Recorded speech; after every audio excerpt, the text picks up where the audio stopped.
Je devais avoir 15-16 ans. Bon, mes entraîneurs m'avaient surclassée sur une compétition avec des plus grandes. Et mon premier combat de la journée, c'était la championne de France en titre. J'ai gagné et en sortant de là, elle et son entraîneur se sont dit elle est pas très française avec son nom. Du coup, on demande de voir ses papiers. Et donc de là, on m'explique que en fin de compte, je peux pas gagner la compétition, que je peux pas aller au niveau supérieur parce que je suis pas française.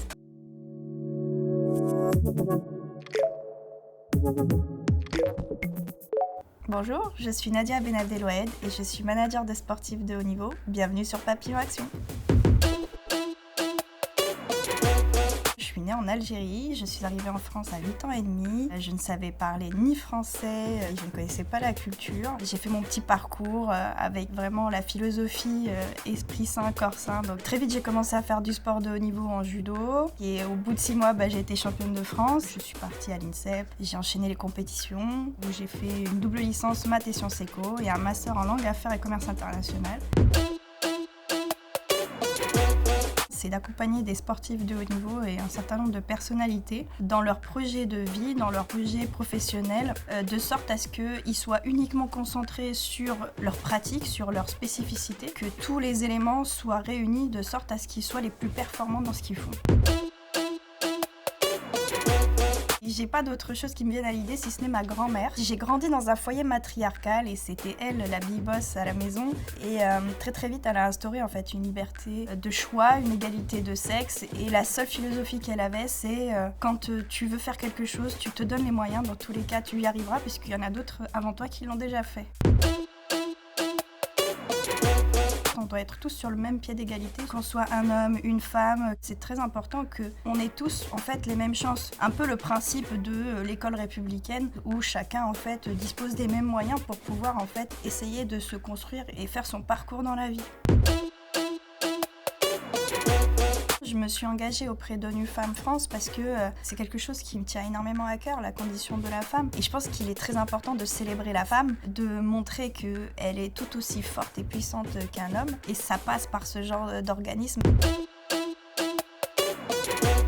J'ai grandi dans un foyer matriarcal où ma grand-mère nous a inculqué un certain nombre de valeurs. Et le problème, c'est que quand je suis rentrée dans la société, quand j'ai commencé à faire mes premiers pas, sortir de la maison, j'ai constaté que dans les faits, c'était pas vrai en fait, ça n'existait pas. On m'a expliqué à la maison qu'on est tous égaux, on peut faire tout ce qu'on veut. Et très vite, en fait, il y a eu un certain nombre de stigmatisations. En fait, on me pointe du doigt parce que je rentre pas dans telle ou telle case. Bon toi t'es une femme, toi t'es pas française. C'est des choses qui m'affectent parce que je comprends pas en fait les racines de cette violence.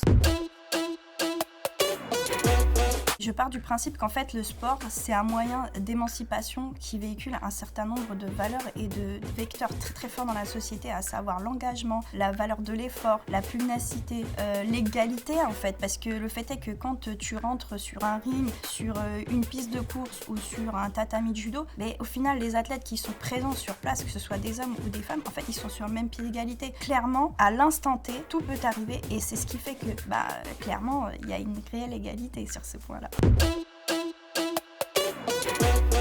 C'était quand j'étais athlète, je devais avoir 15-16 ans. Bon, mes entraîneurs m'avaient surclassée sur une compétition avec des plus grandes. Et mon premier combat de la journée, c'était la championne de France en titre de ma catégorie au-dessus. J'ai été meilleure qu'elle, j'ai gagné. Et en sortant de là, elle et son entraîneur se sont dit elle est pas très française avec son nom. Du coup, on demande de voir ses papiers. Et donc de là, on m'explique que en fin de compte, je peux pas gagner la compétition, que je peux pas aller au niveau supérieur parce que je suis pas française. Par contre, derrière, en moins de 3 mois, j'avais une nationalité française.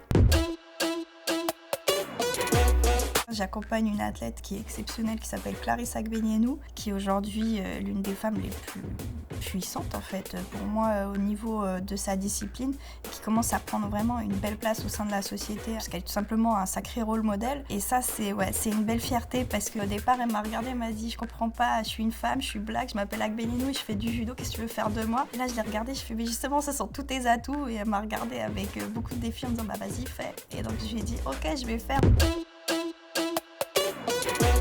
Arrêtez de vous poser des questions, arrêtez de vous dire « ouais, je suis jeune, je vais pas pouvoir m'en sortir ». Foncez, vous avez des objectifs, vous avez des projets, vous avez des rêves, foncez, faites-les parce qu'en fait, il y a de la place pour tout le monde.